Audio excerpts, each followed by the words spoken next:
me tell the prayer? The prayer, Mataji. Wait.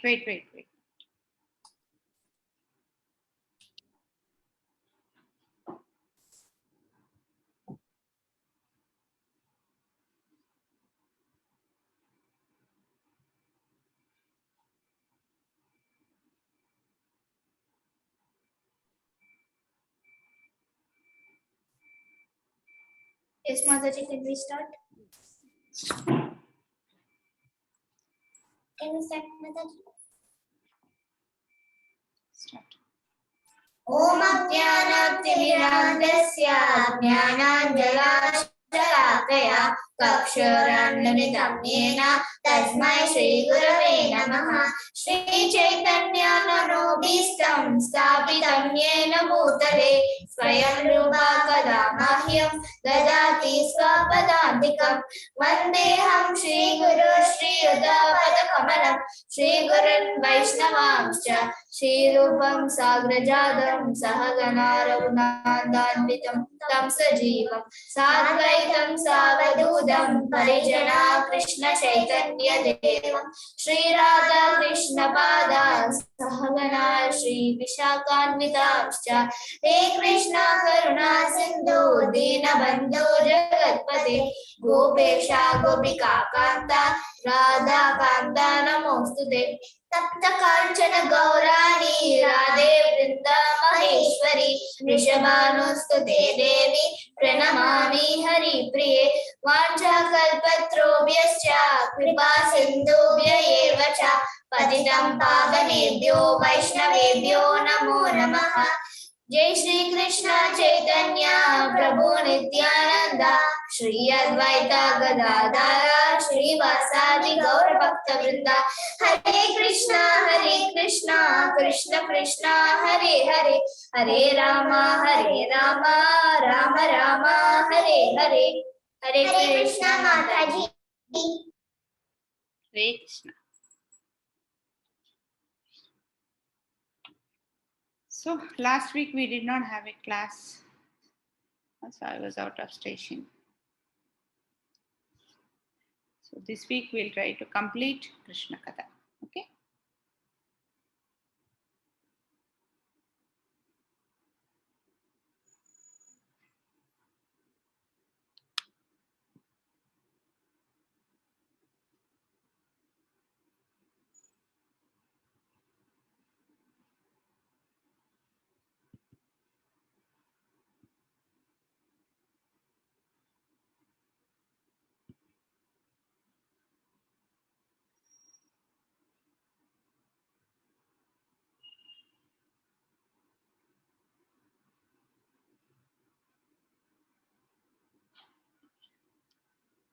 Krishna Katha is ending, Mataji Vishnu Priya. Krishna Katha won't end.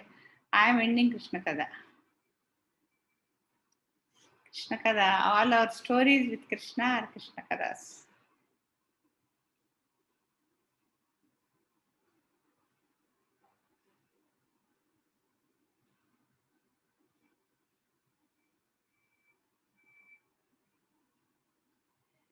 Hare Krishna. So this is the 10th week.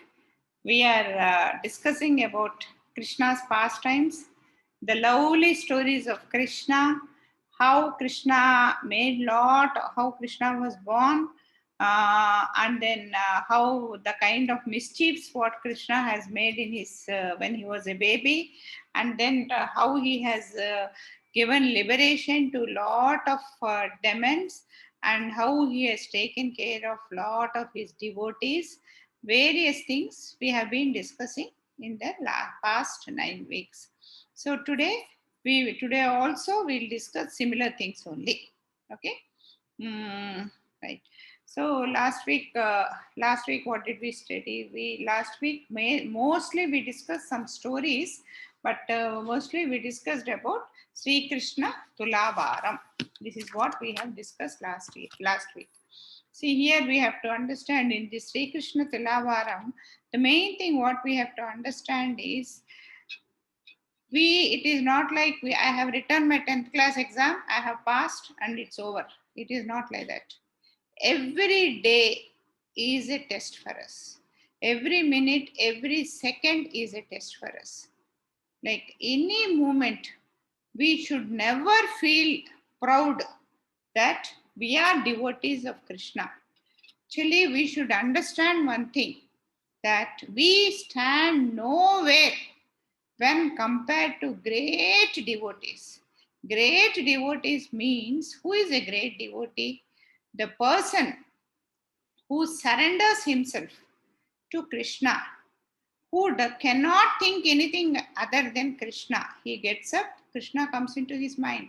He any work he does, he thinks about Krishna. Thinks about Krishna means, will this work give pleasure to Krishna, or will this work cause unpleasant feeling to Krishna?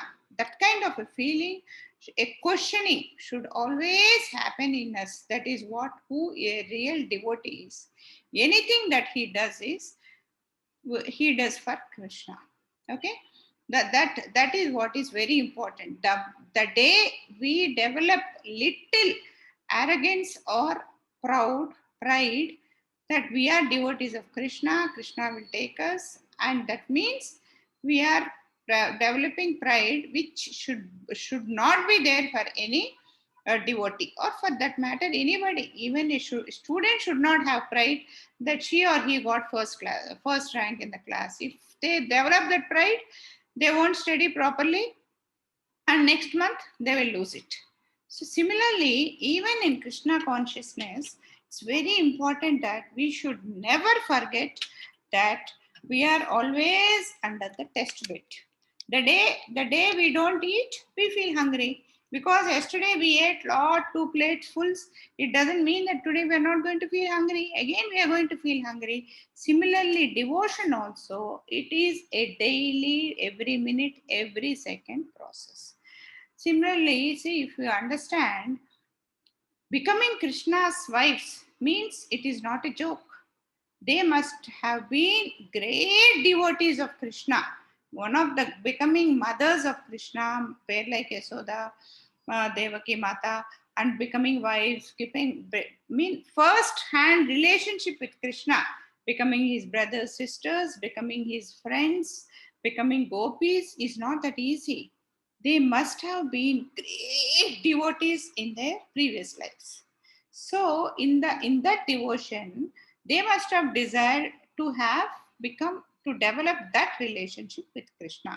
So Krishna, being such a merciful person, he has blessed them like that, and that is the reason he got so many wives in this life and so many gopis. So after becoming Krishna wives also, all these wives, as we discussed last time previously, they had beautiful palaces, they had lot of servants, and everybody was serving them. But in spite of which, they served Krishna. They never gave the works. Normally in our house, when there are servants, we assign the works to servants. Like that, they never assigned the works to servants. They did service to Krishna, and they were never very proud. But except for Satyabhama, where she felt that she is the most beautiful and she could save Krishna in a problem, and that she is very rich.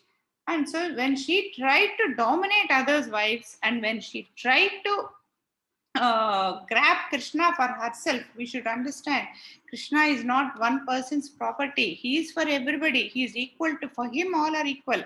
That we should never forget. So when Satyabhama tried to behave like that, indirectly through Narada, Krishna gave her a beautiful lesson in this first story, Krishna Tulabharam, where he very clearly said that no material richness can buy me. Patram phalam pushpam toyam. With devotion only you can get me. So they hear very clearly Rukmini Devi with a tulsi leaf could wake Krishna. Krishna is a personality who is carrying this total creation. That Krishna could be weighed with bhakti, with a tulsi. So this point is very important. So we should never forget this. Never feel pride in your life. Never think that you are a devotee. we should always think that we are less than a blade of grass. Why blade of grass is compared is, a tree, a blade of grass. See, a tree, when a tree is there, when the big wind comes, the tree comes out with the roots and then it dies. But a blade of grass, whatever happens, it bends like this and again gets up. It bends, gets up. Like that, a devotee should never feel proud. It like when somebody stands on the blade of grass, it doesn't say anything, it doesn't prick him. He immediately, after that point, it just stands. Like that, the lowest plant on the land. So we should always think that we are very small people trying to develop devotion in Krishna. This is what it is. So now what is the daily routine of Krishna? Krishna also, when he has come in the, like Krishna, he spent his life as a normal person. Every morning he used to get up. When was he getting up? Not like us at 8 o'clock, 9 o'clock. He used to get up when the, in Telugu we say Kodugu Sinde, when the cock gives the signal. Very early in the morning he used to get up and enjoy the beautiful environment outside. And he used to go take bath, get dust, and he also used to do prayers. And he also used to give donations to Brahmins. He used to give clothes, riches, and cows decorated with gold. He used to give all that. And later he used to have his food and then go to call his charioteer. His charioteer name was Daruka. And then he used to go pick up his friend Uddhava, and all of them used to go to their assembly hall, Sudharma. And he has spent the whole day like a king. Like he used to take care of the administration. And the greatness in that hall is, once somebody enters the hall, they don't feel hungry, they don't feel pain, they don't feel sickness, nothing will affect them. Normally it is said that is the greatness of the hall. But I feel personally, it is not the greatness of the hall. It is the association of Krishna. They are in association with Krishna. When they are in association with Krishna, what will this Janma, Mutyu, Jara, Vyadi to us? Nothing. It cannot just affect us at all. So that is where he used to run his empire very neatly and very in a systematic way. Okay. Now we'll go to the liberation of Jarasandha. So who is this Jarasandha? There is a Kasi, for the kingdom of Kasi, there is a king called Brihadatta. Okay. And that king had 2 wives and they were twins. And the king is a very good man and he loved both his wives equally. And so they had no children. And then one, their guru or a sage called Chandra Kaushika gave him a fruit and said, give it to your wife, you will have children. Because that king loved both the wives equally, what he has done is he has cut the fruit into 2 halves and gave it to both his wives. But unfortunately, what happened is, both of them delivered a baby, each one delivered half the baby. And because they are only half, the baby was dead. So the king felt very sad. And so what he has done is he has taken the babies, because he could not burn them or bury them, he threw them in the forest. Then there was a demon there called Jara. So that Jara, she wanted to eat something and she got this muzzle. It is nothing but flesh. So she took the muzzle and she didn't understand what it is and she joined both the halves. And when both the halves were joined, it became a full baby. And the baby started crying. So Sandha means joining. Jara Sandha means joined by Jara Sandha. So that is how he got the name. So when the baby was looking so very beautiful and when the baby started crying, so this demon knew from where this baby has come. So she somehow did not feel like eating the baby. So immediately she took the baby and gave the baby back to the father. And so they named the baby as Jarasandha, and Jarasandha grew there as a king. And he is a devotee of Shiva, Lord Shiva. And he is a very good, he has lot of liking towards Kamsa. So this Jarasandha had 2 daughters. And because he has so much of liking towards Kamsa, he got both the daughters married to Jarasandha. And sorry, Kamsa. He got both his daughters married to Kamsa. So when Kamsa was killed by Krishna, these both the daughters became widows and came back to the father. So the father is very sad because both his daughters became widows. So and then he had developed lot of grudge on Krishna. And so many times this Jarasandha wanted to kill Krishna, and he has invaded Madura 17 times. Because of this, we have discussed about the wars of Jarasandha. We have discussed that Krishna, every time Jarasandha used to come, he used to come with 23 Akshinis. Each Akshini means it is how a group of, a set of a set used for fighting the war is called. That each Akshini will have 21,870 chariots and equal number of elephants, and 3 times, that is 65,610 horses, and 5 times 1,09,350 soldiers. So with such a big team, every time he used to come. Totally 23 Akshinis were killed there. So 17 times he came there, and every time Krishna used to kill everybody and then leave Jarasandha, and he used to go back. That foolish man never understood that Krishna is purposefully leaving him. Because why Krishna left him is he used to go and again collect all the Rakshasa kings and bring him back. So Krishna took it as an opportunity to collect all the kings, demons. So that it happened 18th time when he came. We discussed all this previously. He came with the Kala Yavana king, demon, and that is when Krishna and Balarama, and because of this invasions of Jarasandha, Krishna did not want his people to get disturbed. So against the tip of a thought, he has constructed Dwaraka and shifted all his people to Dwaraka. So Krishna also, when the demon Kala Yavana came, Krishna and Balarama jumped one. Kala Yavana has set a big fire, and Krishna jumped from the hill, and Kala Yavana thought Krishna died or Krishna ran away. So they all have a very bad opinion on Krishna, thinking that Krishna has run away. But they don't understand the strategies of Krishna. Like we do it now, we do some cheating or something and then think, oh, I have done this cheating and got away. Krishna did not realize. It is not that Krishna has not realized. He has our account. He has his own calculation for everything. He will have his own calculation. So he knows when to punish whom. So that way, then this is how Jarasandha was doing. So one day when Krishna was sitting in his assembly and then discussing, one soldier has come there. And that soldier, one person has come there.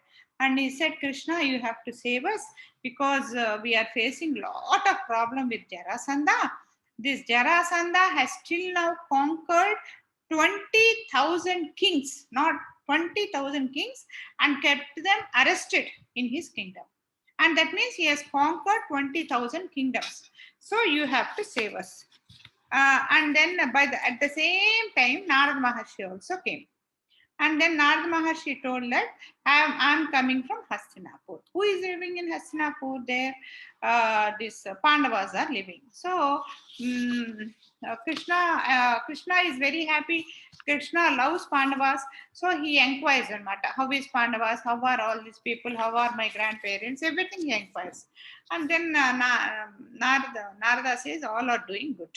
Then his friend Uddhava says, how can Yudhishthira, that is the elder brother of Pandavas, and then Narada says Yudhishthira is doing Rajasuya Yajna. Rajasuya Yajna means they send their representatives to all the kingdoms. So the kings should accept him as their superior. So if they accept means that's enough. That means that the whole world should accept him as the supreme. So that is Rajasuya Yajna. So Narada tells that Yudhishthira is doing Rajasuya Yajna. And then the person, whoever has come and told that Jarasandha has arrested 20,000 kings. So the person asks, Uddhava asks, how can Yudhishthira do Rajasuya Yajna when this Jarasandha, and there is one more demon called Shishupala who wanted to marry Rukmini. When these people, when these kings are still rejecting Yudhishthira, because Yudhishthira and Pandavas and Krishna are friends, how can they do? So they have to be killed. So, and Uddhava also says that this Jarasandha is very strong. He has the energy of strength of 10,000 elephants. One elephant in itself we just cannot imagine. But this Jarasandha has the strength of 10,000 elephants. So, and Bhima also has equal amount of the what do you call this, energy. So Krishna says, okay, I'll go there and see what I can do. So Krishna goes to Hastinapur. So after going to Hastinapur, these Pandavas and others, Pandavas and others, they welcome him very well. Krishna goes to when he goes with all his 16,108 wives, his children, his family, his main people in the kingdom. All of them go to the Rajasuya Yajna. And Pandavas welcome them very nicely, and they take care of him very well. So then Yudhishthira and Krishna also discusses about this Jarasandha. So after discussing, what Yudhishthira does is, he has got 4 brothers, no? So he sends each brother to one direction. He sends Sahadeva to the south, Nakula to the west, Arjuna to the north, and Bhima to the east. And all the kings welcomed them without any problem except Jarasandha. So now these people, Krishna and Yudhishthira, they decide to kill Jarasandha. So what they do is, Krishna, Arjuna, and Bhima, they disguise themselves like Brahmins, and then they go to Jarasandha. Why did they go like Brahmins? Even though this Jarasandha is bad, because he is a devotee of Shiva, and they have their own fears, no? Like, I am doing so many wrong things, I'll get killed, let me do some punyam. They don't understand that our papam and punyam get balanced. They think by doing very good deeds, our bad deeds get nullified. They don't understand that these bad deeds cannot be nullified with the good deeds. So what they do is, they do a lot of charity. So this Jarasandha also, whoever comes, whoever asks anything, he keeps giving. So that way, when he gives, Jarasandha, when he sees these 3 people like Brahmins, he immediately says, you are looking so strong. You don't look like Brahmins. Then they immediately agree that we are not Brahmins, we are so and so. And then Bhima says, see, you have a habit of giving whatever others want. So what I want now is, I want to fight with you. So Jarasandha laughs. Jarasandha says, you want to fight with me? He's so proud, and then he laughs. And then, okay, he says, okay, come, we'll fight. And so now Bhima and Jarasandha fights. They have a very strong fighting. And then they fight for 28 days. Every day from morning till evening they fight, and they had their own rules those days. So once the sun is set, they stop the fight, they go home, eat, sleep, and next day morning again they start the fight. So next day morning, when they are fighting like that, when 28 days happen, then Bhima goes and tells Krishna, this is an impossible task. I cannot kill Bhima, the Jarasandha. You tell me how to kill Jarasandha. Then Krishna tells the story of Jarasandha. Then he tells him, this is what Jarasandha, this is how he was born. So this is how you have to kill. So that day in the war, see, if you can see in the figure, what Krishna says, then what Bhima does is, he comes and puts Jarasandha on the floor, holds one leg like this, takes the other leg and tears him into two pieces. Because that's how he was born. And then when he is thrown, again the body comes and sticks like this. So Bhima doesn't understand what to do, how to kill him. So then Krishna, what he does is he takes a grass there. You can see that in Krishna's hand. He takes the grass, tears it into two and puts it like this. So then Bhima understands the trick and then tears Jarasandha body into two and then puts each body on the opposite side. So that's where Jarasandha is killed. So after Jarasandha is killed, see here Krishna and Yudhishthira and others are doing all this only for establishing truth, for establishing dharma, not for conquering of properties. So what they have done is Jarasandha's son's name is Sahadeva. So they crown Sahadeva as the king there. And so Sahadeva accepts Yudhishthira as his boss and then they leave and then they free all the 20,000 kings and then the Sahadeva. This Sahadeva is not Pandava Sahadeva. This man is also called Sahadeva. So they give all sorts of gifts to these 20,000 kings and then he sends them and then they go back. So the problem of Jarasandha is over. Now we'll go to liberation of Sisupala. Okay.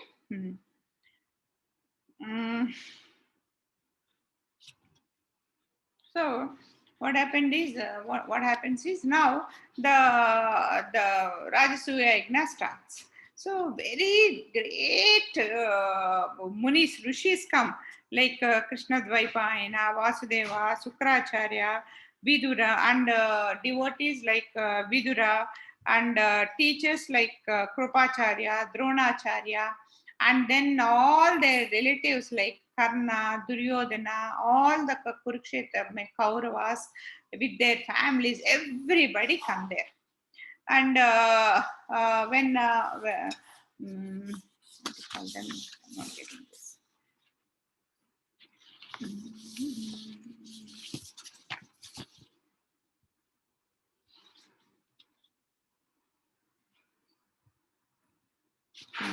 Okay, I'm not getting that word. Okay, so but in spite of having so many people there, what is Vyasa Puja? No? Vyasa. No, I'm not getting it. Okay, so what happened is when everybody respects Krishna as the ultimate and does prayers to Krishna. So when they do all that, everybody accepts.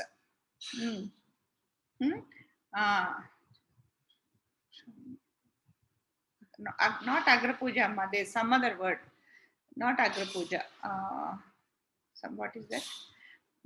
Okay, whatever. No. I'll tell you. I'll get it. It's just not coming. It will come. So when everybody does, everybody accepts Krishna as the supreme and accepts. So only except for Sisupala. So Sisupala comes and makes lot of noise. So let us first understand who this Sisupala is. So who is this Sisupala? Sisupala, Sisupala.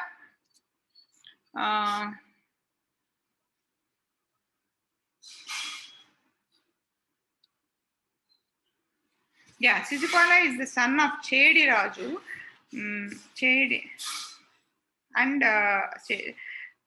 Sisupala is the son of Chedi Raju. The king's name is Dharmagosha and mother's name is Sutradevi. And the Sutradevi is the sister of Vasudeva. Vasudeva's sister means he is direct cousin to Krishna.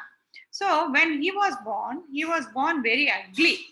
Like he was born with 4 to 5, 6 hands and then an eye here and then in very ugly voice and things like that. So the parents will be very worried. Why my son is born like that? And then Akashvani tells them, see, don't worry. Whoever comes and touches your son, and when they touch your son, and if your son becomes normal, then that is when your son will become normal. And you have to understand one thing, that with him, because of him only, your son will die. So what now first thing they want is they want 1 minute. How do I mute?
Sorry.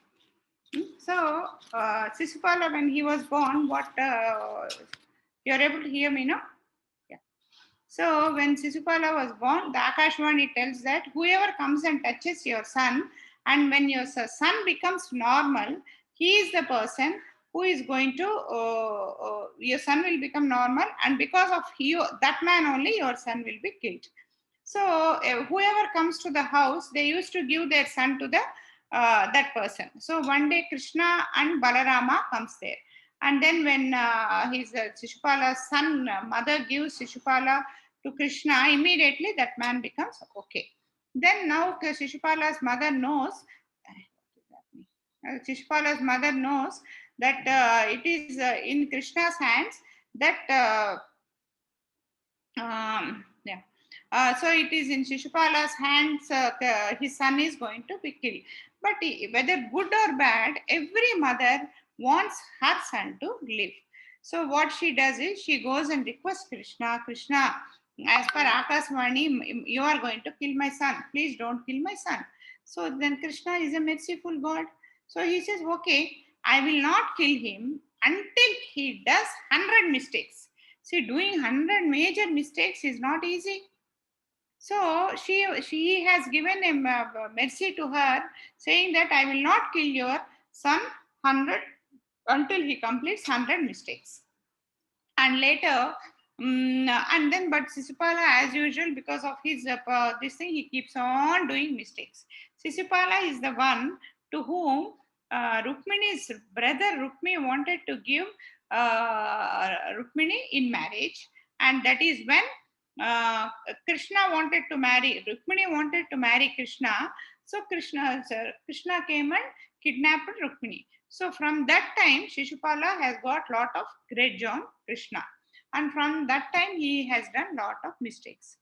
So that way, when this is the story of Shishupala. So when this is the story of Shishupala, and then Shishupala comes here, and then he continually he in the big in that when the Rajasuya Yajna was going on, he openly starts criticizing Krishna, saying you are useless, you are so bad, you are that, you are this, you have kidnapped my wife, otherwise Rukmini would have given my wife, become my wife. And then Krishna tried to stop. If many people try to stop him, but he does not stop, and he continuously abuses Krishna. So by that time, he completes his 100 mistakes. So immediately Krishna leaves his Vishnu Chakra, and the Vishnu Chakra goes and cuts off his head. So that is how Sisupala was also liberated. And Sisupala also, because whole life he was remembering Krishna only, whether in a bad or a negative, he doesn't go to Goloka, but he merges in the light of Krishna. So they will later get a birth, and then they will again have to do punya. That's how. So after this, after this, that's how the Rajasuya Yajna was done, and it was celebrated in a very grand way. And Yudhishthira used to do yajnam, and Bhima used to cook food for all the guests, and Draupadi used to serve everybody, and Sahadeva, Nakula Sahadeva, and Arjuna also participated, and Krishna also, whoever great dignitaries have come, Krishna also worshipped them, and that way they have given lot of great gifts to all the guests, and the Rajasuya Yajna was celebrated in a great manner. And so after the Rajasuya Yajna, this Duryodhana and his brothers have come, no? So first of all, this Duryodhana is always jealous of Pandavas, because he is always afraid that the kingdom will go to Pandavas and he will not become the king.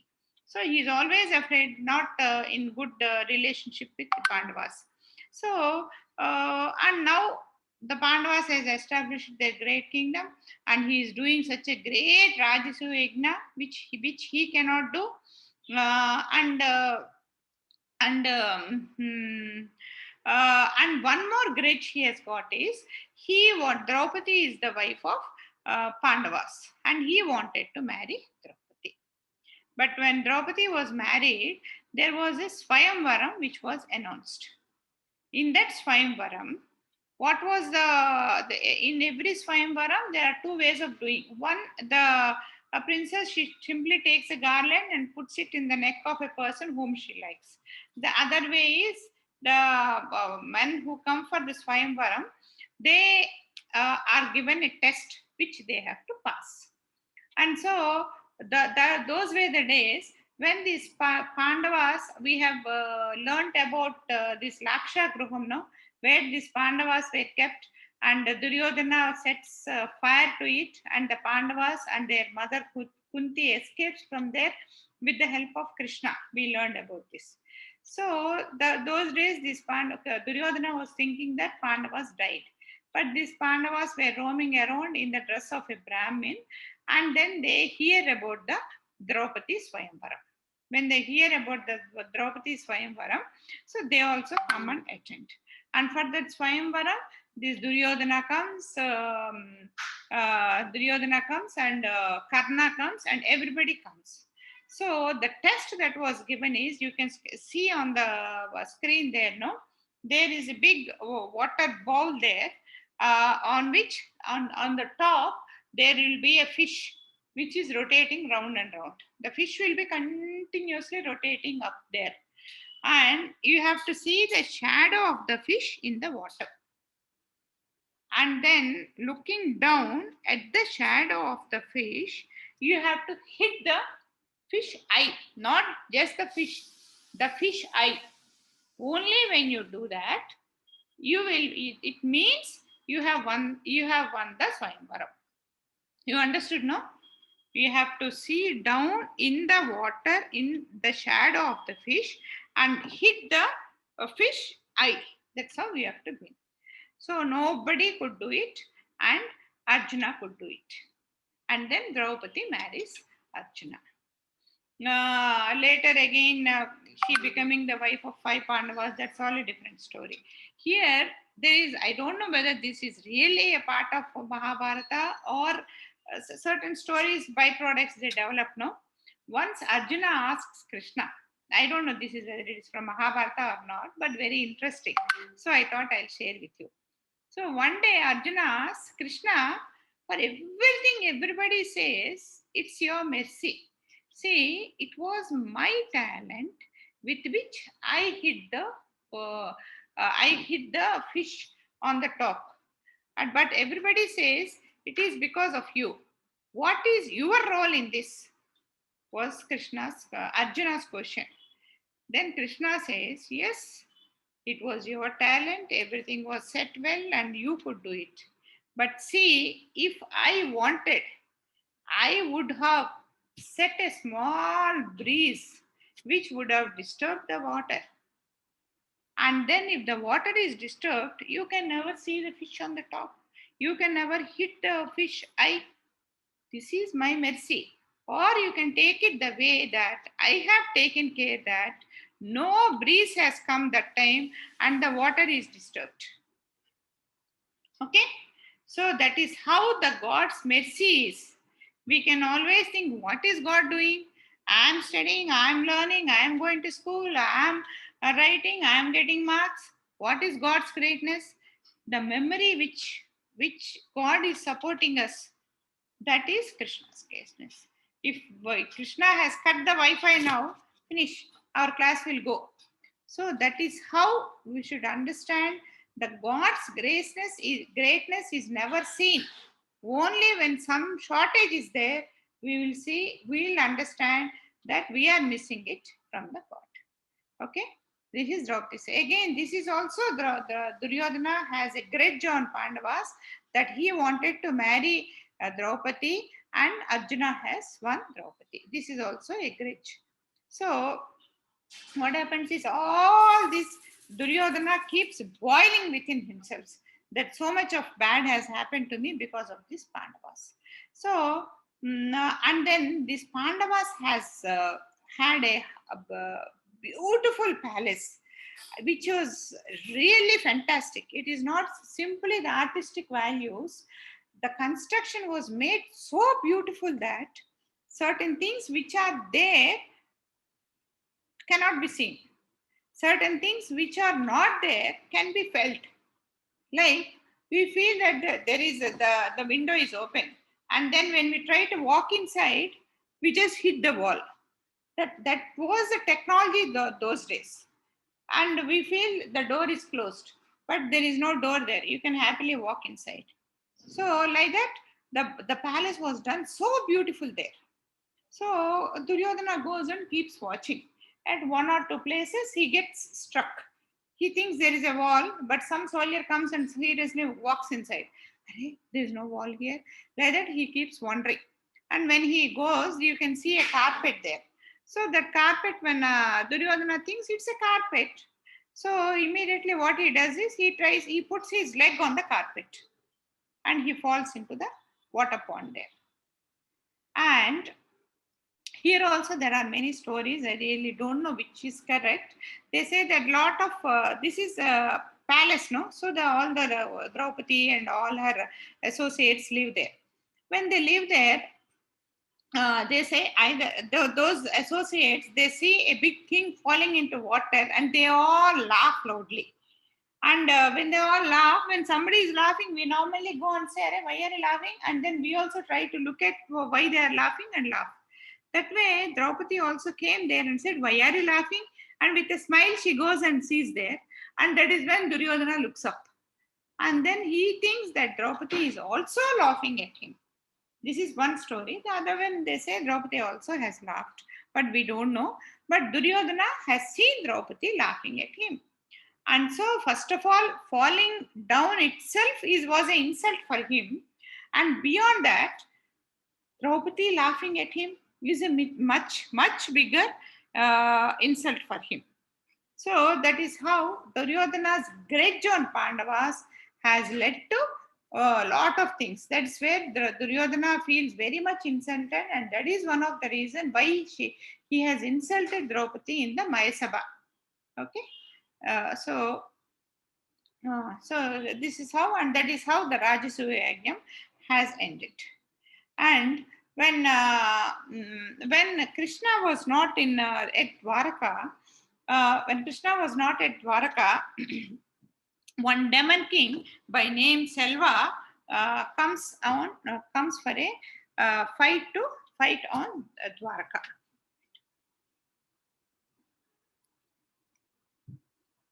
For a fight on Dwaraka. So, who is this Selva? He is also another demon king who does a lot of worship to Lord Shiva. And because it's very easy to get boons from Shiva, all these demons, they go to Shiva for boons. And then when Shiva comes, he asks for an aeroplane. You can see an aeroplane there, which is as size, it has got a size like a big building. And the specialty of the aeroplane is it can go anywhere, it can land anywhere, It can go to the heights where nobody can see. It can go to the heights which nobody can touch. And he also can go anywhere, and he also can have certain mystic powers. This is the boons he has got. So with that aeroplane, he comes to Dwaraka, and then he brings heavy loads of stones and then starts putting them on the palace, and then he breaks open the palace. And then when he tries to go, Krishna is not there, Balrama was not there, but Krishna's sons are there. So Krishna's son Pradyumna is also as powerful as Krishna. So mm, mm. So this man again this man is also a friend of Rukmi. So he is also against Krishna for marrying Rukmini. Okay, so when Krishna they attack, and a very big fight happens. But when the very big fight happens, now the total Dwaraka will be majorly damaged. It becomes very dark. But Pradyumna gives a very tough fight. But this fellow has got all mystic powers. So with his mystic powers, they keep fighting and go to a long distance. And there, this man hits Pradyumna so hard that Pradyumna gets unconscious. So he thinks that Pradyumna is dead, and he comes back to the kingdom to fight. So that is when Krishna and Balrama comes. When they come back, what they do is Balrama says, "I'll take care of Dwaraka. I'll guard Dwaraka. You go and take care of Shalva." So immediately he goes to fight with Shalva. The moment Shalva realizes that Krishna has come, he raises a huge wind kind of things which normally people cannot tolerate. So when that kind of a thing is done, but what can anything happen to Krishna with all this? So Krishna gives a very tough fight, and Krishna gives a very tough fight, and then Krishna just hits him so hard he becomes hurt and becomes unconscious. Then Krishna wanted to kill him. Then what happens is one man comes running there, and he said, "Wait, wait, wait, Krishna." And then he brings one more man, and then he says, "See, this is your father. Your mother has sent me. We have by the way, he becomes unconscious, and then with his mystic powers he disappears from there. So Krishna, then one more person comes and says, the Selva has gone into your palace, and then he has kidnapped your father, and your mother has sent me here. So for a moment, Krishna thinks, what is this? My brother Balrama is there. When Balrama is there, nothing like that can happen. How did this kind of a thing happen? Then he thinks this man has got mystic powers, so he is cheating me. And then the moment he understands that immediately he starts his fight again with the Shalva. And then Shalva hits him on the shoulder, and then his chunni kind of thing falls down. But Krishna gets angry and then hits him hard on the chest, and then cuts off his neck. And that is when the demon Shalva will be killed. So that's how this Selva and Pradyumna, they fight very hard. And with the Krishna gives such a hard blow to the aeroplane also gets smashed and falls off into the ocean. So that is where. Now comes the after this war, this Shalva has one more friend called Dantavakra. That Dantavakra also continues the fight, and Krishna kills him also. And then Shalva's brother Viduratha also comes, and then Krishna kills him with his Sudarshan Chakra. So now Krishna meets his old friend. So all of us know this story, Kuchela, Krishna, Kuchela, the symbolic example we take for friendship. For a friendship, nothing should matter. Money should not matter, position should not matter, and intelligence should not matter. Friendship is friendship. Unconditional love is friendship. There should be no differences between two friends. So Krishna has this friend called Sudama. So he was his childhood friend. When Krishna studied in the ashram, this man was his friend. So after growing up, Krishna came, he became a king, but that Sudama was a poor Brahmin. He has got many children and he has no income. So when Sudama has no income, his wife says, okay, why don't you, your friend is so rich, why don't you take his support? But Sudama never wanted to take the help of his friend. So he never wanted to take the friend, but his wife put so much pressure. Then he thinks, how can I go to a friend without taking anything? Normally, when our friends come, we whatever we have, we give, and whatever they have, we take. So he says, when I'm going to my friend, should I not take something? I should take something, no? How can I go like this? So what his mother, wife says is, we have nothing with us. So okay, she goes to the next neighbor's house and then borrows four handfuls of chopped rice, hand pounded rice. So she gets that and then packs them in a cloth and then gives that to Sudama. Then Sudama comes to the kingdom. Even though Krishna is a king, there are no restrictions into his palace. All the Brahmins are allowed inside. So when Sudama, Krishna sees Sudama, immediately he comes running to Sudama. And then, even though he's a poor Brahmin, very dirty, spoiled clothes, torn clothes, Krishna doesn't matter. He just goes and hugs Sudama and says, oh, my dear friend, I love you. I'm so happy. You have come after so many days. I'm so pleased to see you. And then things like that. Mm. So, that way Krishna gives him a beautiful treatment. Krishna even sits as his legs, washes his legs, give him all soothe feeling, and Rukmini Mata fans him, and that way. And then they share a lot of their childhood stories. Then Sudama tells the way they got lost in the forest, the way they were frightened, the way they were hiding under the trees, all those beautiful stories. Childhood stories are always beautiful, no? So so they share all their beautiful pastimes, childhood stories. So after doing that, suddenly Krishna says, Hare Sudama, you have come to see me, what did you bring for me? Then Sudama will be confused. Hare, such a big palace, such a rich food, he is serving me with so much of rich food, how can I give him this hand pounded rice? This is what Sudama thinks. And then, but when he is hesitating, Krishna just looks at him and says, "Oh, you have you bought something for me." And then Krishna grabs it and then opens it and he says, "Oh, chopped rice, I love it because Sudama has brought it with love, no, not with any desire. He brought it with love. He takes the chopped rice and then takes one handful and eats." When Krishna really takes with love, see, normally at our level itself, when we take something from somebody, we try to reciprocate it back. But when Krishna takes something from us, just imagine what he will give back. For a small thing, if we can satisfy Krishna for a small incident, just imagine what kind of pleasure he is going to give us back. With the single hand rice, the fate of Sudama is changed.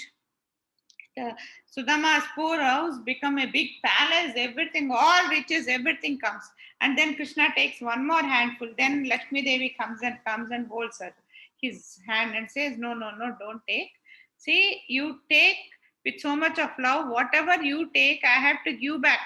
For whatever you have taken just now itself, I require so many lives to give it to Sudama.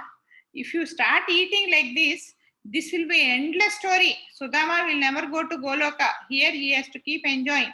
So, and for me also, it's impossible to reciprocate. I have to give so much back. So, don't eat enough. Whatever you have eaten is enough. And so Sudama, next day, Sudama doesn't ask anything. He doesn't know that his family has already received all the riches.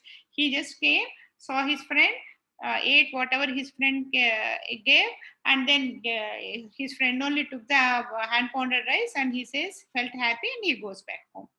So when he goes back home, he expects the same old hut, the same old poverty and everything. When he goes there, everything is changed. He sees a beautiful palace. Arey, what is this? Where is my hut? Then lot of people come. They welcome him, take him home. His wife and children come. They're very well dressed, a lot of jewelry and lot of richness in the house. Then he understands that whatever little I have given to Krishna with bhakti has reciprocated in millions of times. So it's always very important to offer Krishna whatever we have, not give something. We have to give Krishna the maximum what we have. That's what is important. That should be our effort. What else can I give? Is there anything else I can give? And now I'm spending half an hour for Krishna. Can I from tomorrow? Can I spend 1 hour? I'm reading Bhagavatam for 1 hour. From tomorrow, can I spend 1.5 hours? That way, we should always think, how can I increase my offerings to Krishna?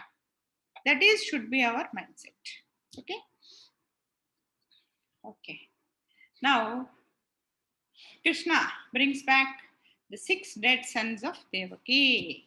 So, before Krishna was born, we know, no, Krishna is the 8th child of Devaki. So, when Krishna is the 8th child of Devaki, 7th child, who is the 7th child? Balarama is the 7th child.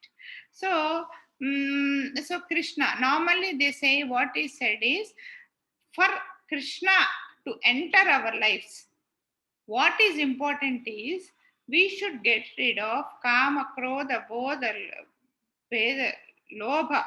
All these 6 bad qualities should be get rid of us. So, for doing that, here what is said is there is one version that these are the 6 qualities which have first come out of Devaki Mata, or which have been cleansed, after which the Balarama has come, the knowledge potency of Krishna, that means the knowledge about Krishna should come, then only Krishna will come. That means we should get rid of all our bad qualities, then we should get inside the knowledge, and then Krishna will come into our life. So Krishna's birth itself is an example for it.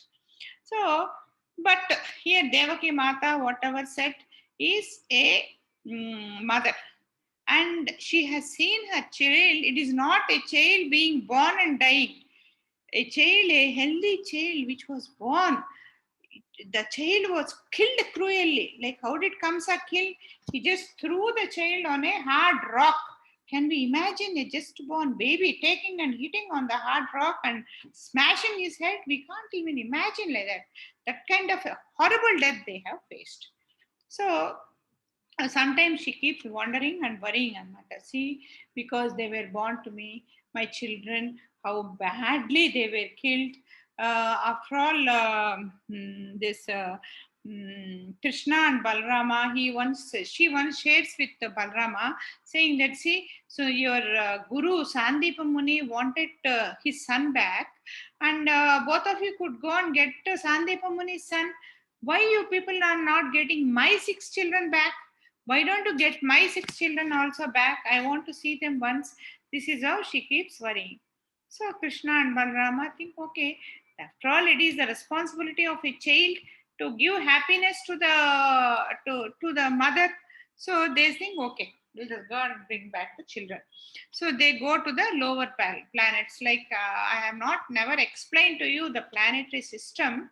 Earth is there, the below planets are the lower planets, then the above planets are like Swargam and other, the upper planets. So the lower planet has got the Narakam, it has got the Nagalokam, it has got the Rakshasa Lokam and all those. So this Bali Maharaj, he is a king, a demon king, no? So he stays in the lower planets. So Krishna goes there, Krishna and Balrama goes there. And then who are these 6 boys who are killed? They are Marichi's sons. In their previous life, when they were Marichi's sons, they insult Brahma, and so as a punishment, they were born to Hiranyakaspa. When they were born to Hiranyakaspa,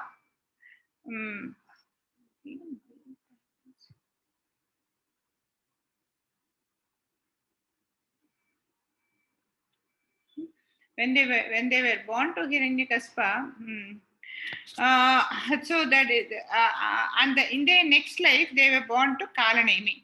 And there also they get a they get a curse saying that one day you will be killed with your own father. So and this so in their next life they were born to Devaki Mata, and their father Kalanemi was born as Kamsa. So Kamsa was their father in their previous life.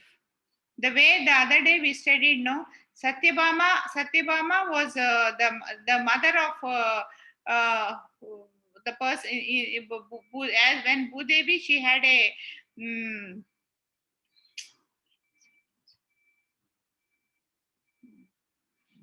and when Bhudevi, she had what was the Rakshasa's name? So the Rakshasa had a boon that it will be killed by the mother only. So the next life she was born as Satyabhama and kill him. So similarly here also these people had a curse saying that they'll be killed with their father. So in the next life they were born as children of Devaki Mata, and the Kamsa was Kamsa. Kalanemi became Kamsa, and he killed him.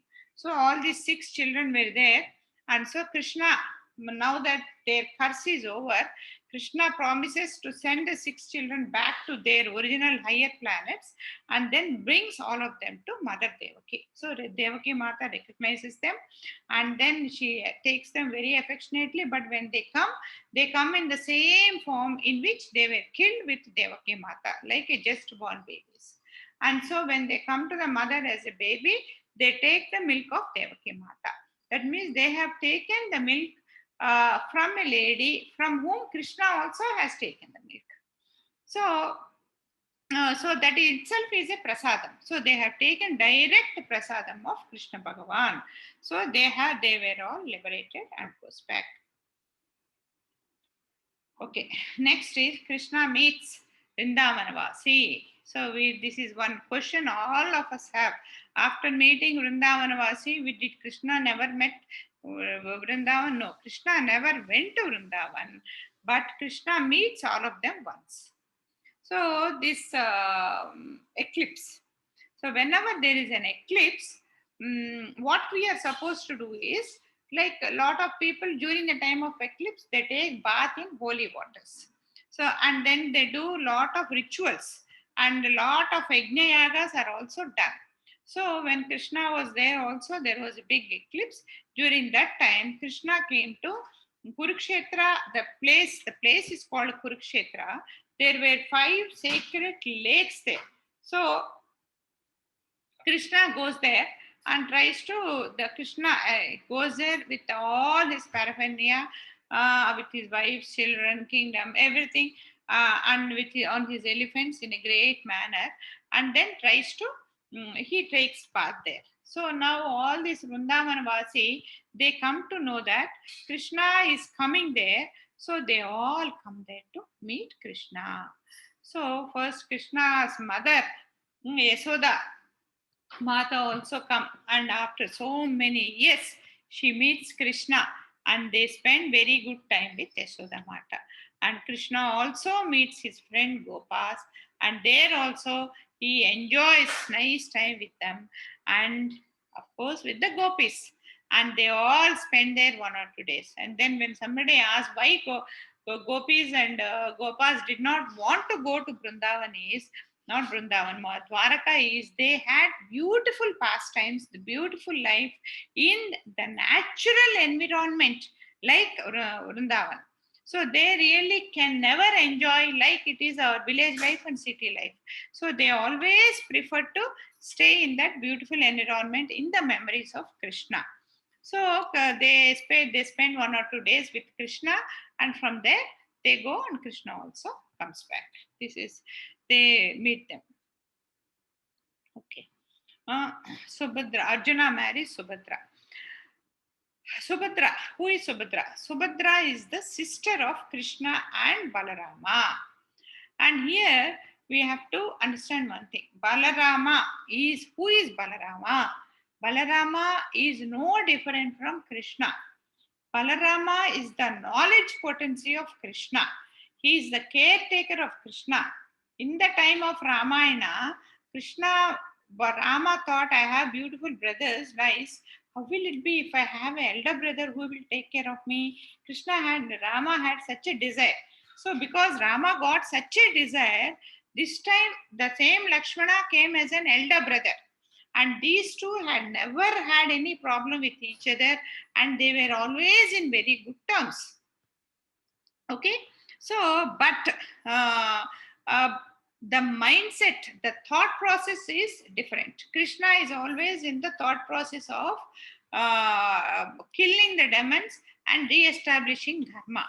But this man is a knowledge potency and always wanted to establish dharma, but is not that favorable to fightings. Okay, so once when Krishna went to rescue Pandavas for a long time, now Duryodhana knows that Krishna is a very powerful man, and Pandavas and Krishna are in support of each other. So how to get the mercy of Krishna? Not possible. So he knows that Balarama and Krishna are in very good terms, and Balarama is also an equal powerful man. So, and Balarama, every warrior had his own merit, no? So what Balarama had was, he was also doing Gada Yuddham. So that way, the Duryodhana also had, that is a club fight with that Gada. You know that Gada Yuddham, no? So when Krishna was not there, this Duryodhana comes to Dwaraka, and he makes Balarama his guru and learns club fight from Balarama. That way, Duryodhana has made himself a student of Balarama. So that way, Balarama has got very good soft corner on Duryodhana. Okay, so when they had their daughter, sister Subhadra, Duryodhana wanted to marry his sister to Duryodhana, but Krishna wanted to marry her to Arjuna. But here the important thing is, whom they wanted her to marry is not important. Whom she wanted to marry is what is important. But because Arjuna is the greatest warrior in the universe, every lady in those days, they wanted to marry Arjuna. So Subhadra also wanted to marry Arjuna. But Balarama was against it. Balarama never wanted that to happen. So after this Pandavas married Draupadi, because of certain issues, Arjuna had to leave the country for 1 year, and he was because they are all princes and great warriors. What they did is, in spite of all that, also they never wasted that time. That 1 year also, he went to every kingdom and conquered lot of things, solved lot of problems and things like that. So on the way back, he came to Dwaraka. When he came to Dwaraka with the instructions of Krishna, he comes to Dwaraka in the form of a sannyasi, so that Balarama doesn't recognize. So when he comes there, and normally those days what happens is, when a big sannyasi or yogi comes, they give the best treatment to them. So to give the best treatment means the best person in that country should serve him. Who is it more than Subhadra, their sister? So Subhadra is allotted to serve Arjuna without knowing that Arjuna is, Balarama thought it is some yogi. So when Subhadra goes and sees Arjuna, she recognizes Arjuna, and they fall in love with each other. And then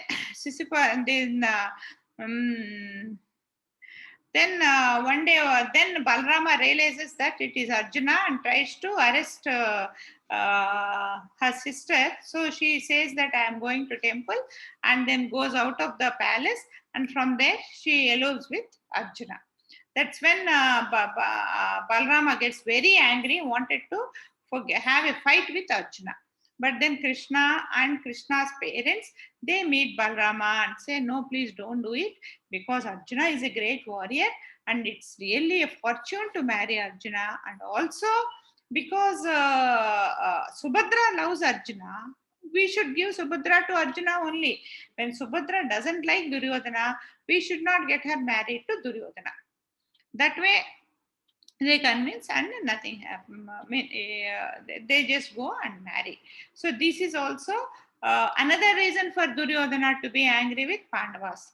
And this Balarama also has a soft corner towards Kauravas, that is to Duryodhana. Okay, that's one story. Then Krishna visits two places at the same time. Like as we all know, Krishna, why two places? When Krishna is in Dwarka, we have learned that Krishna is in all 16,108 palaces at the same time. Similarly, with Bhaktas also, what is his problem? He can go and he can stay wherever it is. So, once Krishna goes to Mithila, and then the king's name is Bahulakshava. And then that king is a great devotee of Krishna, and he comes there, and then he comes to the outside the city and welcomes Krishna inside. And then there is a Brahmin there who is also a great devotee of Krishna. And then his name is Shrutadeva. He also is a great devotee of Krishna. So both of them invite Krishna to their houses. And then Krishna laughs and says, okay, go, I'm coming.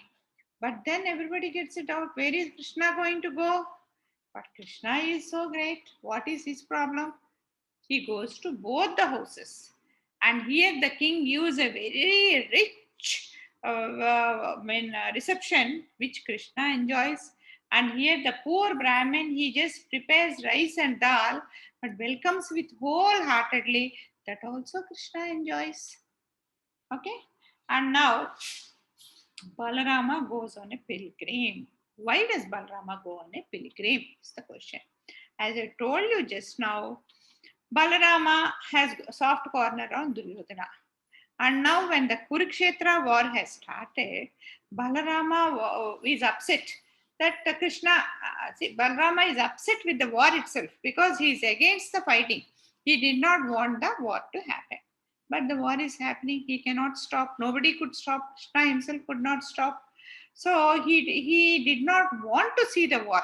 So he wanted to be away from the war because he did not like the war.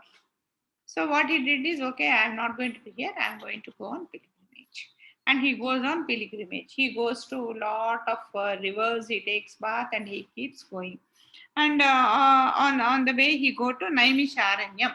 It's a forest where lot of sages live and where they do lot of austerities.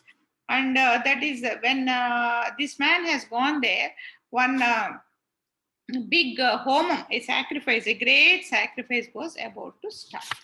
So when he goes there, all of them welcome him very warmly because Balarama means everybody knows that he is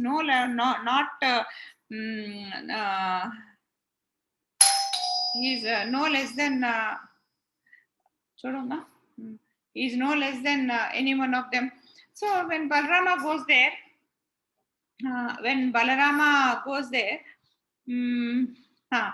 so the program was about to start. The time I was not getting that word, no, Vyasasana. Huh?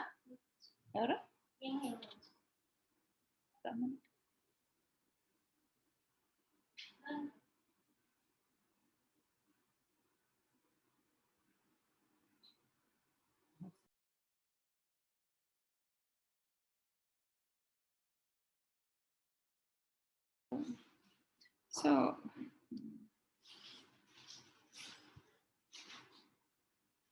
the Vyasasana. There is one Rishi who is called Romarsha Sutta. He was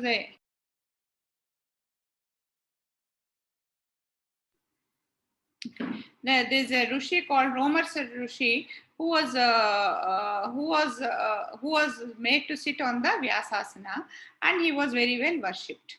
So when he was worshipped, when Balarama came there, everybody was praising him on lot of things. They were worshipping Balarama because people don't look at Balarama as anything different from Krishna. So when that was going on, except for this Romarsha Muni, what he thinks is, I am at the Vyasasana, I am the person, the main person here. I need not get up. Whoever may come, let it Balrama or Krishna.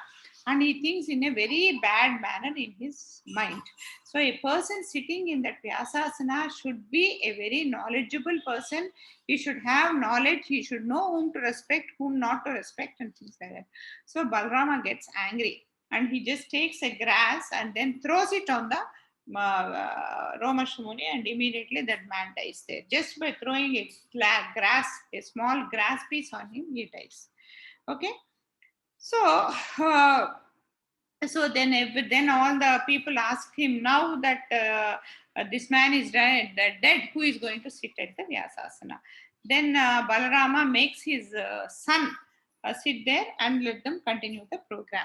Then he is so much happy with the Rishi's gesture, and then Balarama asks, is there anything I can help you? Then they say that there is a demon by name Balava who is causing lot of problems to us. Every 15 days he comes and he throws blood, muzzle, pus, urine, motion, everything he keeps throwing from, because they make everything very sanctity, in a very sanctity manner they do. On the nights he comes and spoils everything. So you have to rescue us from there. So when he says that, then he says, it's fine, I'll take care of him. And that night, when that Balava comes, then this Balarama has a plow in his hand. He always carries it. He just puts it on that and he just pulls him down. And then with his club, he just breaks his head and kills him. So that way he sets everything and moves from there. And then he keeps continue his pilgrimage. And after some time, he comes to know that the Kurukshetra is still going on. So he gets upset and he thinks, okay, let me go and see what is happening. And then when he goes there, he just goes at the right time when Bhima and Duryodhana, the final stage of the battle, is happening. He goes there when Bhima and Duryodhana keeps fighting. Then when he goes there, all the Pandavas and everybody are watching there, and then he goes there and he tries to stop it. But either Duryodhana doesn't hear nor Bhima doesn't hear. Then he gets very upset, and because he doesn't like all this to happen, and he loves Duryodhana as his disciple. And then what can he do? So again he leaves. Okay, and there is one more Rakshasa called Vrikasura or Pasmasura. I think both are same. Okay, so again the same story. This Vrikasura wanted to have all mystic powers, and so he again praised Shiva only. He wanted a shortcut, so what he does is, when he does the tapasya every day, he just cuts a part of his body and puts it in the Yajnakundam. That way he does the tapasya for 7 days. So on the 7th day, he tries to cut his own neck. Then Shiva comes. When Shiva comes, Shiva asks him, what do you want? Then this man says, on whosever head I put my hand, that head should break and then they should die. That's what he asks. So Shiva says, see, just because you are cutting your neck, I came. So we should be merciful like that. Why do you want this? But he insists. So, okay, Shiva says, okay, I'm giving, take it. Then this crooked fellow, what he does is, okay, you have given me a boon. Now, how do you know whether it is working or not? Let me test it on you. And so he wants to test that boon on Shiva. And then Shiva gets frightened because he knows that his boon is true. And if the hand is put on Shiva's head will break. So immediately Shiva runs away. When Shiva runs away, and then goes to he goes to Brahmaloka, nothing happens. Wherever he goes, nobody could save him. So finally he goes to Vishnu. Then Vishnu said, okay, I'll take care. Here there are two versions. I have put two. The first version is Vishnu takes the form of a beautiful lady and then comes in front of this Vikasura or Bhasmasura. And then this man says, I am so much fascinated by you, I want to marry you. Then she says, no, I'll marry only dancers. Then he says, I'll learn dance. What is there? So she says, okay, both of us will dance. She keeps teaching him dance. And as a part of this dance step, I mean, it's a part of the dance step, no? That lady puts her hand on her head. So this fellow also put his hand on his head. And then when he puts his hand on his head itself breaks and he dies. That is one story. The other one is when he is after Shiva, and when Shiva goes to Vishnu, Vishnu comes in the disguise of a small Brahmin boy, and then he looks so cute. And then when they come, this Vikasara asks, "Who are you?" He says, "I am so and so." Then the boy asks, "Where are you going?" He says, "I am going in search of Shiva. This is what Shiva has done to me." Then the boy says, "Do you think Shiva has really given you a boon like that? He would not have given. He has cheated you. If you want, I am sure he has cheated you. You put your hand on your head and see what will happen." Then that fellow will really think, oh, the boon doesn't work. And he puts his hand on his own head, and his head only breaks and he dies. That way, he plays a small mischief. Okay, right. Okay, now the mystery of Brahmin's children. The last two slides. Okay, so there's a Brahmin in Dwarka. Like every time he gets a child, and the child immediately after birth, a very healthy child is born, and the child dies. And this Brahmin is so upset. What can he do? He goes to the king and then makes lot of noise. Like that, it keeps happening, and like that, 9 children die. So he goes to the king and then abuses the king. That means abuses Krishna, saying that because no justice in your kingdom, that's why my children are dying. And he makes lot of noise. And so that time Arjuna was there. So Arjuna hears it and thinks, what is this? Somebody coming and blaming Krishna, and Krishna hearing silently, I can't accept this.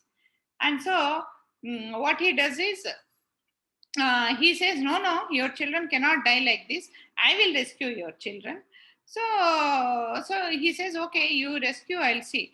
So what he does is, next time when his wife delivers the 10th baby, he builds such a huge construction around his hut, so that even Yamaraja cannot come. And again the 10th baby is born, and the healthy baby, and this the baby disappears like that. So the Brahmin again comes and curses Arjuna, saying that even you cannot say. So Arjuna says, okay, if I don't get back your children, I'll commit suicide. I'll jump into fire and commit suicide, because you are blaming Krishna. I cannot take this. So what they do is, now Krishna and so because he has failed in saving the Brahmin son, Arjuna tries to commit suicide. So Krishna says, no, don't commit suicide. Why do you want to commit suicide? I will come. Both of us will go and search for the boys. So they get into Krishna's transcendental chariot, and then they go and meet the Yamaraj. And they go to meet all the demigods. They go to all lokas. Nowhere they find the babies. So then they go. They keep traveling. They go beyond the universe, and everything is dark. The chariot horses get afraid, and then when they are getting afraid, what happened is Krishna leaves his Vishnu Chakra, which forms like a light, and shows way to the chariot horses, and the chariot keeps moving. And when they go there, and when they go, finally they go to Vishnu. They go to the Brahmaloka. Brahma Jyoti is nothing but an influence of Krishna, the light which comes from Krishna. Then Krishna explains to Arjuna that the light, people think that I am light. I am not light. The light which comes from me is different, and I am different. Like sun is different, and the light which comes from sun is different. So that difference we should find. Both of us are same but different. The light comes from me. That way he explains. And then they go to the Vishnu Loka. And when they go to the Vishnu, they see Vishnu keeping all the 10 children there. And then And then Vishnu, when they go and request for the 10 children, Vishnu says, I have done this purposefully only because it is not easy to get the darshan of Arjuna and Krishna together. Both of you are Naranarayana. Getting the darshan of both of you, one thing is I can come there, but getting both of you to my house is not that easy. See, we also should understand, even for Vishnu, he is a part of Shiva. Krishna also, to get the darshan of Krishna is not that easy. So we should never think that Krishna is not seen. We are not able to see Krishna. How do we believe that Krishna is there? No, Krishna will not be seen. Only his powers, his magnanimity, his blessings are seen. So Krishna, Vishnu says, I have purposefully done it. You take back your children. So Krishna takes back, these people take back the children and give the children to the Brahmin. And then that was a happy ending. So here what we should understand is, at the end of Krishna Kathas, when we are reading this, we should understand that Krishna cannot be seen. Only his mercy can be seen. Krishna can be seen only if Krishna wants to show himself. So we should only see mercy in him. We should only see his greatness. Now the last one is, who is great? Amongst the three, who is great? Who is great? Is Vishnu great, or Krishna great, or Brahma great, or Shiva great? Is the story.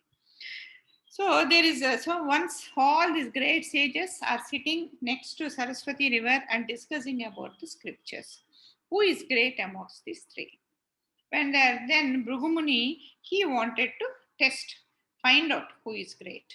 So what he does is, he goes to Brahmaloka. Brahma is nobody else other than his father. He goes to Brahmaloka. So Brahma tries to receive him very warmly. Then he behaves in a very arrogant way. Brahma thinks, what happened? What happened to this fellow? Why is he becoming like this? And then Brahma gets very upset. But then he thinks, okay, he is my son only, let me excuse him.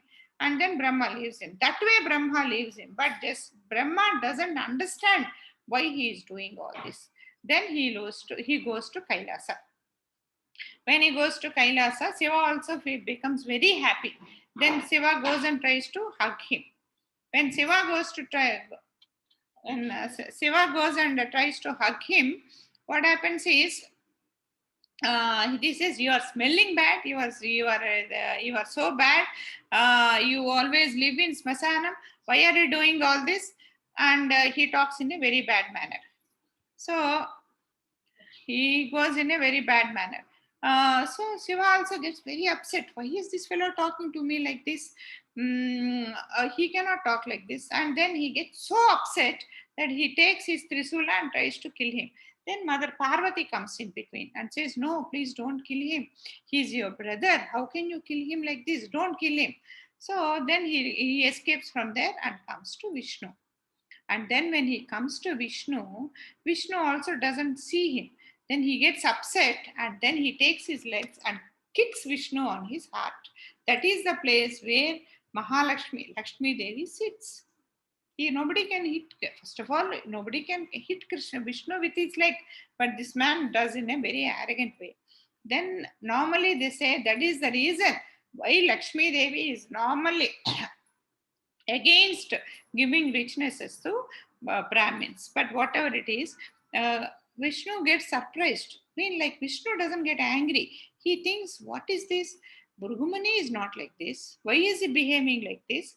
Let me understand what happens. And then he ignores him. So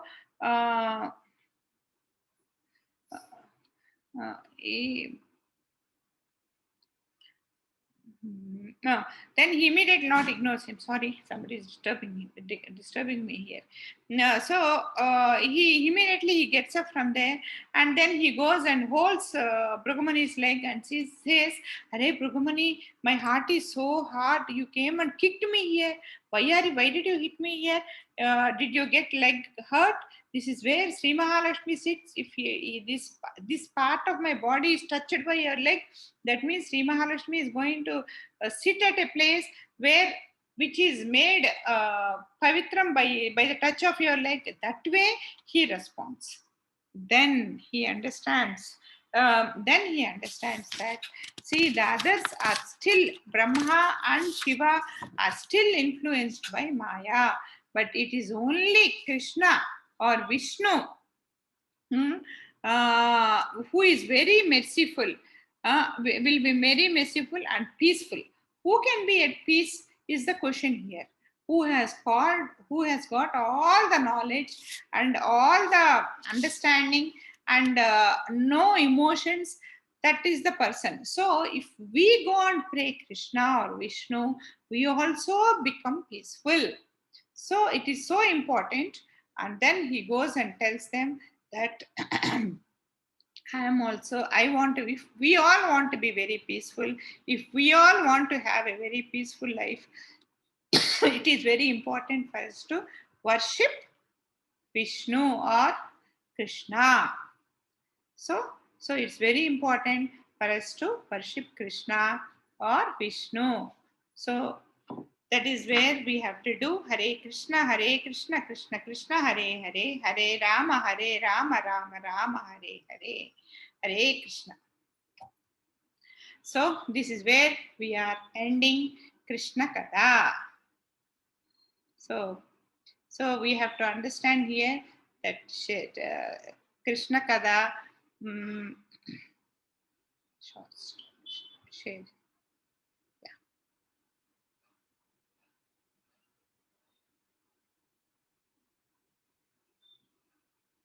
Stop. Huh?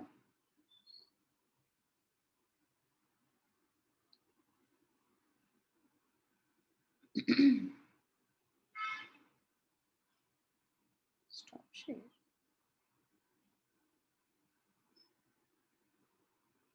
Share screen. Yeah. So right.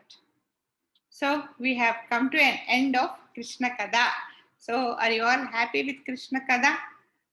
Krishna, Krishna, Kurukshetra. Okay, these are what it is. Okay, I'll unmute one after other. Yeah, Akshaya has a question. Yeah. Yes, Mataji. One day you told about Jarasandha.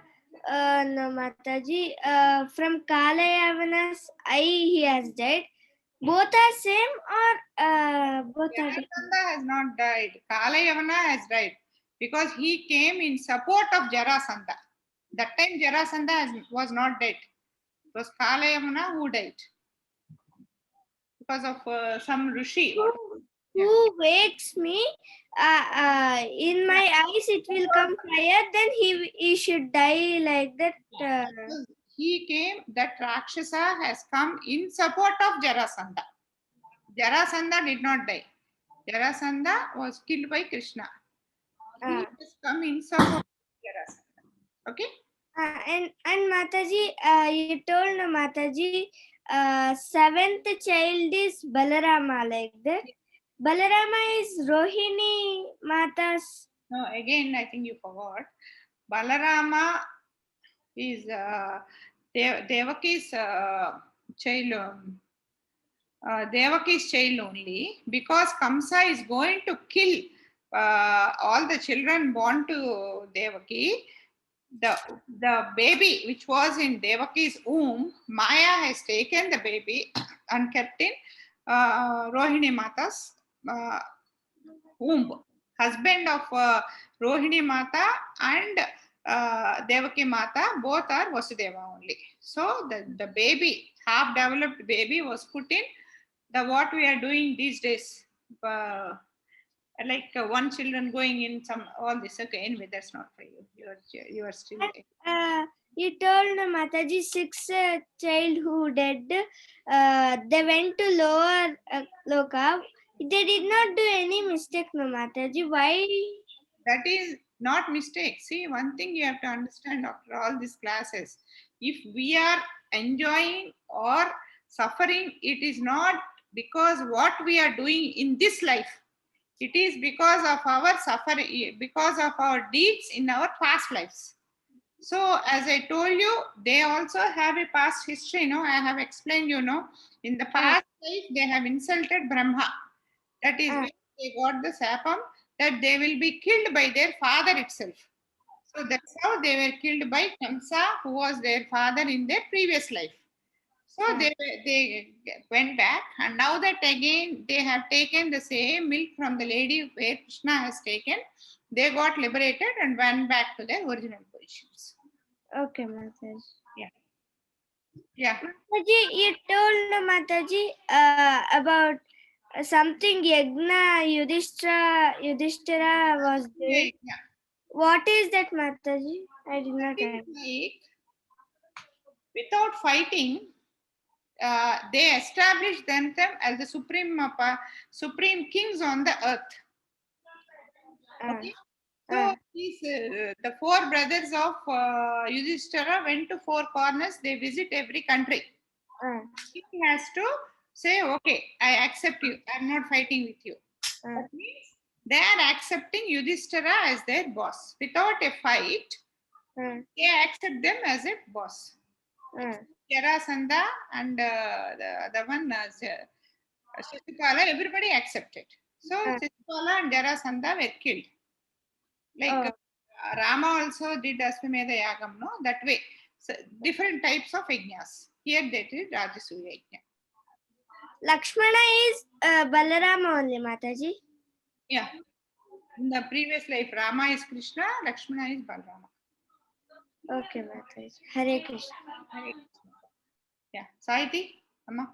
Mataji, Bhasmasura, when he did tapasu, why did Shiva appear, Mataji? Because that is wrong, cutting his own body. Yes, that is wrong. Definitely wrong. That's like encouraging him, other people to do the same. Wrong. But because their austerity is so strong, but demigods have no choice than to bless. Like even we do. See, even in this time, we are seeing, lot of bad people, they do lot of austerities, and then they ask for wishes, like I want lot of property, I want this, I want that, I have done this sin, this has to be washed, and things like that. Krishna is the only God who does not bless that kind of things. Even Krishna also, suppose I am there, I don't ask for any wish, he gives me what is good for me. Suppose I ask for a wish, which it can be bad, it can be a bad wish, and I have accumulated certain punyam with which I can get that boon, he will give. Like they will give. Like the best example for this is karma. The example what we have seen in Duryodhana. He has, you remember that story of Duryodhana, no? Duryodhana in his, after Dhritarashtra, after all his 100 sons are dead, he goes and asks Krishna, why did you give me 100 children? And why did you kill all these 100 children? After all, you are the ultimate. You should have stopped. Then Krishna tells him why it all happened. Like 50 lives back, this Dhritarashtra was on a tree when there were a bird family which laid 100 baby birds. This fellow mischievously brought out the male bird and poked its eyes and then burned the tree, and all the 100 baby birds died. So for that to mean, like the parent birds have suffered badly, no? So he has to pay for the sin. Then Dhritarashtra asks him, okay, Krishna, I have done a mistake. You say I have done a mistake. In the next birth itself, you should have given me these 100 children and then given me this punishment. Why did you take 50 births after you have given me this punishment? Then Krishna says, see, to have 100 sons is not just like that. Everybody won't have children. See, we see a lot of parents who won't have children. Why? It's their karma. So even to have children, you should have accumulated some punyam. So in the last 50 births, you have spent a very good life in which you have accumulated good punyam to have 100 children. So even to pay for the sins what we have done, we have to do punyam. Okay, you got the point there. So in the 50 lives, the Dhritarashtra has accumulated that punyam, and then he was born here without eyes. He had 100 sons, lost all the 100 sons, and then paid for whatever he has done 50 lives back. So like that, whatever we do, when we getting a bad desire itself is a sin. So when we desire something and when we accumulate certain punyam, God has no control. That is what is free will. That is the free will which God has given us. See, what is that which is spoiling us here in this life? What is that Maya is able to influence is the free will. That is where our desires are coming. As you said, God should not give, but he has no control because they have done so much of austerity. God also doesn't have control, including Krishna has no control on our free will. That is the only thing he has no control. He will only warn us, like in the mind, we always, whenever we are doing something, we always get this, no, this is good, this is bad, we should do, we should not do. But still, that is where our free will acts. So the only place where a good control can come is within our heart. That is our free will. That is the only thing we can control and we should control. By getting into this spirituality, that is what we should improve in ourselves. No bad thoughts should come. That is what we should get. Okay? Understood? It is the mind that has to happen. Sri Kaivalya. Sri Kaivalya? Yes, Mataji. Yes, switch on your video. నాకు ఒక doubt వచ్చిందనమాట. ఆ Rishi Vishnu heart లో తొక్కితే లక్ష్మీదేవి ఉంటది అని చెప్పారు కదా, అప్పుడు లక్ష్మీదేవి కోపం రాదా? వచ్చిందమ్మా, వచ్చిందనే చెప్తారు. లక్ష్మీదేవి కోపం వచ్చింది, లక్ష్మీదేవికి కోపం వచ్చే లక్ష్మీదేవి వెళ్ళిపోయింది విష్ణు దగ్గర నుంచి. అదొక స్టోరీ. మళ్ళా వెళ్ళిపోయి నేను ఉండను ఇంకా నీ హార్ట్ లో అని చెప్పి వచ్చేస్తుంది. వచ్చేసి ఈ లోపు కృష్ణ అవతారం అయిపోయింది కదా, కలియుగం వచ్చింది. వచ్చినప్పుడు ఆవిడే ఇక్కడ అలివేలు మంగ పద్మావతి కింద పుట్టింది. ఆవిడ్ని ఎత్తుక్కుంటా వచ్చే వెంకటేశ్వర స్వామి కలియుగంలోకి వచ్చాడు. వచ్చి ఇక్కడ లక్ష్మీదేవిని పెళ్లి చేసుకున్నాడు. ఆ స్టోరీ కంటిన్యూషన్ అట్లా వెళ్తుంది. ఆవిడ కోపం వస్తుంది, వచ్చి విష్ణుమూర్తిని వదిలేసి వచ్చేస్తుంది. అదొకటి. అందుకనే ఆవిడ శాపం కూడా పెడుతుంది. ఒక బ్రాహ్మణ్ వచ్చి నన్ను తన్నాడు కాబట్టి వాళ్ళకి ఎక్కువ వాళ్ళల్లో పావర్టీ ఇస్తాను అని. అంటే మోస్ట్లీ అందరూ కానీ కాదు. అండ్ అగైన్ మనకి ఇంకోటి కూడా ఉంది కదా, ఏంటంటే మన కులాన్ని బట్టి కాదు, మన కులం మన ఆలోచనను బట్టి అని అట్లా. సో ఈ Venkateswara story is a continuation of that story. Lakshmidevi వచ్చేయడం, విష్ణుమూర్తి ఆయన ఎత్తుక్కుంటా రావడం. మీరు ఎక్కడన్నా గూగుల్ చేస్తే స్టోరీ ఆఫ్ వెంకటేశ్వర స్వామి వస్తుంది. వెంకటేశ్వర స్వామి ఆవిడని ఎత్తుక్కుంటానే వస్తాడు. వచ్చి మళ్ళీ పెళ్లి చేసుకొని కొండ మీద ఉంటాడు. అది సరే అయిపోయిందా? చెప్పు నాన్న. హర్షిత్. మాతాజీ 6 సన్స్ దేవకి ఉంది. అదే 6 సన్స్ ఏమేమి రిప్రజెంట్ చేస్తాయి? కామ, లోభ, క్రోధ, లోభ, మోహ, మద, మాశ్చర్యాలు. అంతేనా? అంతే. కామ, క్రోధ, లోభ, మోహ, మద, మాశ్చర్యాలు. ఈ 6 bad qualities in human being. ఇంకేమైనా ఉన్నాయమ్మా? So we are finishing Krishna katha today. We have finished Krishna katha 10 episodes. నచ్చిందా మీ అందరికీ కృష్ణ కథ? Enjoyed? Yeah. So next week నుంచి సార్ నేను I will try to give Ramayanam in perspective of children. చిల్డ్రన్కి కావాల్సిన Ramayanam. Tomorrow I post the poster of that. అది నేను కూడా ఫస్ట్ టైం నేర్చుకోవాలి బాగా. ఈ వీక్ అంతా స్టడీ చేయాలి. Mostly I try to give that. And రేపు ఎల్లుండి కృష్ణాష్టమి. అంటే ఏం లేదు, ఈ వీక్ అంతా కొంచెం రేపు ఇది ఉంది, ఎల్లుండి కృష్ణాష్టమి. అవతల రోజు నెక్స్ట్ ట్యూస్డే రోజు ప్రభుపాదుల వారి బర్త్డే. సో ఆ సెలబ్రేషన్స్ ఉంటాయి. So that I learn. Actually ఇవాళ ప్రభుపాదుల వారి గురించి చెప్దాం అనుకున్నాను, చెప్పలేకపోయాను. ఇది చెప్పాను, I wanted to finish this, I do this. And next week చెప్తే ప్రభుపాదుల వారి గురించి చెప్తాను. Otherwise I start Ramayana. Akshaya చెప్పమ్మా. మాతాజీ 108 గురించి చెప్తానన్నారు. నాకు దొరకట్లేదమ్మా లిటరేచరు. అది దేర్ ఇస్ ఎ బుక్ అంట దాని మీద.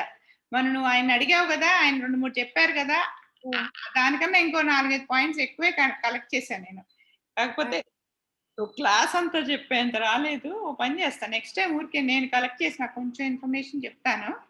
ఏంటంటే just take it as a పవిత్రమైన నెంబర్, ఆల్ గుడ్ ఆ నెంబర్ తో తీసుకుంటారు. నాకు తెలిసిన ఇన్ఫర్మేషన్ నేను చెప్తాను నెక్స్ట్ వీక్, ఎంతో కొంత చెప్తాను నీకు. The total information there is a book which I'm not able to locate. ఎప్పటికప్పుడు చెప్తాను. Right, next week will start with either Ramayana or actually Bhagavatam కూడా ఉంది, but that might be too strong for you అనిపిస్తుంది. I don't know మీకు అది. So will go with Ramayanam and then later we can see with Bhagavatam. And it's long ఇదైపోద్ది Bhagavatam. Right, ఇంకేమన్నా ఉన్నాయా questions?